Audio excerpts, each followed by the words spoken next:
Hello friends, ఈ రోజు మనం మాట్లాడుకోబోయే cinema Kinedi. Dark crime drama general లో వచ్చిన ఈ సినిమా ఆడియన్స్ కు ఒక డిఫరెంట్ సినిమాటిక్ ఎక్స్పీరియన్స్ ఇస్తుంది. సైలెంట్ క్యారెక్టర్ బ్యాక్ డ్రాప్ లో జరిగే intense story, realistic visual, strong emotions తో డైరెక్టర్ ఆడియన్స్ ఒక మిస్టీరియస్ వరల్డ్ లోకి తీసుకెళ్లాడండి. అయితే నిజంగా ఈ సినిమా వాచబుల్ లా కాదా అనేది ఇప్పుడు మన రివ్యూలో తెలుసుకుందాం. స్టోరీలోకి వెళ్తే హీరో కిన్నెడి ఒక సైలెంట్ క్యారెక్టర్. అతను మాట్లాడడు, కానీ అతడి యాక్షన్ మాత్రం చాలా పవర్ఫుల్ గా ఉంటుందండి. కిన్నెడి ఒక అన్యూజువల్ లైఫ్ సిచ్యువేషన్ లో ఉండే వ్యక్తి. అతను పోలీస్ బ్యాక్గ్రౌండ్ లో ఉన్న సిస్టమ్స్ కి బయట తన ఓన్ వేలో ప్రాబ్లమ్ సాల్వ్ చేస్తూ ఉంటాడు. ఒక పర్టికులర్ ఇన్సిడెంట్ తర్వాత అతని లైఫ్ పూర్తిగా చేంజ్ అవుతుందండి. అక్కడి నుండి story crime world, emotions, revenge elements తో ఫార్వర్డ్ అవుతూ ఉంటుంది సినిమా. మూవీ మొత్తం డైలాగ్స్ కంటే విజువల్స్ మీద ఎక్కువగా డిపెండ్ అవుతుంది. సైలెంట్ స్టోరీ టెల్లింగ్ స్టైల్ వల్ల ఆడియన్స్ స్టోరీని ఫీల్ అవ్వాలి, ఎక్స్ప్లెయిన్ చేయబడదు. ఇదే ఈ సినిమా యొక్క బిగ్గెస్ట్ స్పెషాలిటీస్. హీరో పెర్ఫార్మెన్స్ గురించి చెప్పాలంటే చాలా కంట్రోల్డ్ గా యాక్టింగ్ చేశాడండి. డైలాగ్ లేకుండా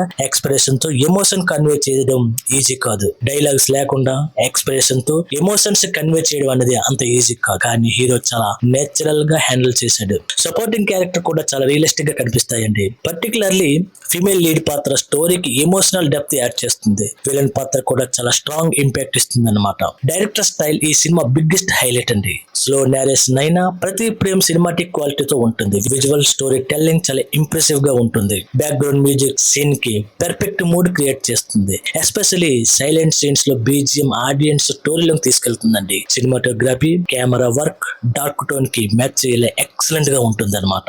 సినిమా యొక్క ప్లస్ పాయింట్స్ కొట్టే unique silent story telling style, hero performance, background music, cinematography, dark realistic presentation. ఇక మూవీ యొక్క మైనస్ పాయింట్ లోకి వెళ్తే స్లో నేరేషన్ ఎవరి ఆడియన్స్ కి కనెక్ట్ అవ్వకపోవచ్చు. బట్ కమర్షియల్ ఎలిమెంట్స్ ఆల్మోస్ట్ ఉండవు. కొన్ని సీన్స్ కొద్దిగా లెంత్ ఎక్కువగా అనిపించే అవకాశం కూడా ఉంది. ఓవరాల్ గా కిన్నెడి ఒక రెగ్యులర్ కమర్షియల్ సినిమా కాదండి. డిఫరెంట్ స్టైల్ సినిమా ఇష్టపడే వాళ్ళకి మాత్రమే డెఫినెట్ గా కనెక్ట్ అవుతుంది. Especially realistic crime drama lovers కి ఇది మంచి సినిమాటిక్ ఎక్స్పీరియన్స్ అని చెప్పొచ్చు.